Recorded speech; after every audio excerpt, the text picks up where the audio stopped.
small worrying signs, like the original loan documents for the earliest Deutsche Bank loan to Trump having what appeared to be at least one forged signature on it, to big flashing red lights, like multiple Deutsche Bank officials on multiple occasions flagging that there appeared to be organized crime ties to Mr. Trump and his businesses, and that maybe meant that the bank should stop shoveling money to him.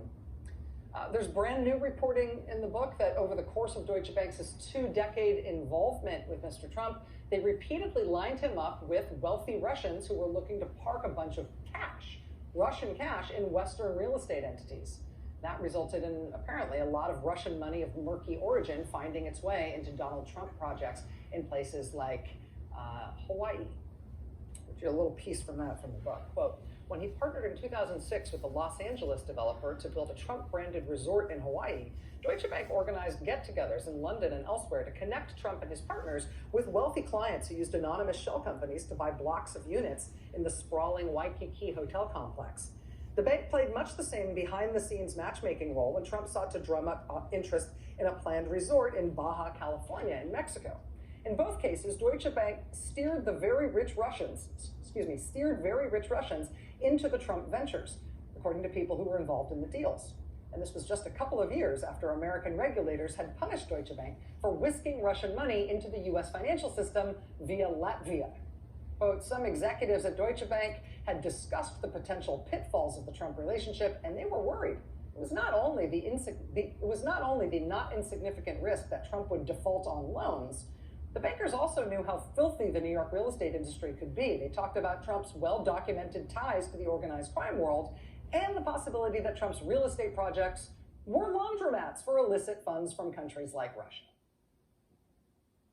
Specifically on the Russia issue, David Enrich finally pulls together all of the world's known reporting about some of the most disturbing, still open questions about what went on with the Kremlin interference in the 2016 election to benefit Trump, and how that may have mapped to financial dealings involving his company, and potentially Jared Kushner's family company as well. Here's more. Quote, Tammy McFadden had worked in Deutsche Bank's Jacksonville offices, a few buildings down from the FBI's field office there, for 8 years, when in the summer of 2016, some suspicious Jared Kushner transactions landed in her inspection queue.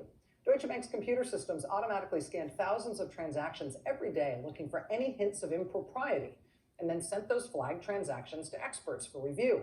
McFadden was a veteran anti-money laundering compliance officer attached to Deutsche's private banking division. She was one of those experts.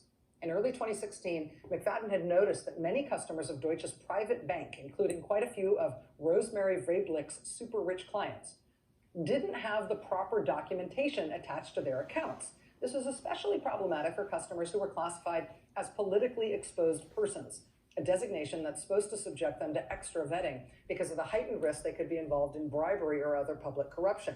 McFadden did a broader review and found more than 100 politically exposed clients who didn't have the requisite documentation showing things like where their money came from. Among those customers, she realized, were Donald Trump and his family members. When McFadden alerted her superiors, they told her not to worry about it. Now in the summer of 2016, with Trump having clinched the Republican nomination and Jared Kushner serving as his advisor, McFadden was assigned the task of reviewing a number of transactions in the Kushner company's accounts that had triggered alerts in Deutsche's computer system.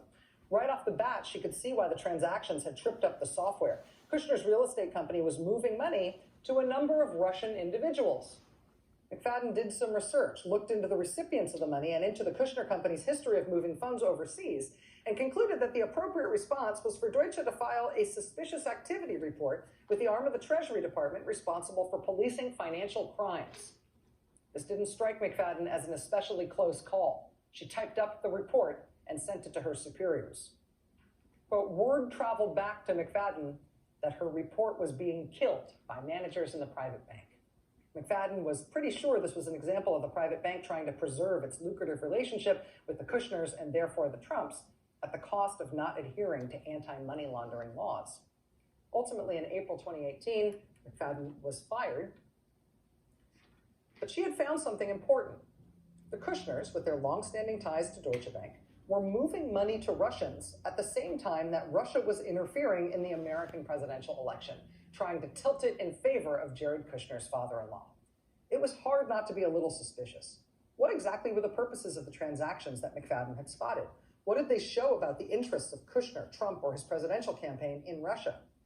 With McFadden fired and her suspicious activity report deleted, the answers to those questions vanished inside Deutsche's computer systems. If only a subpoena could pry them loose. David Enrich joins us next. Stay with us.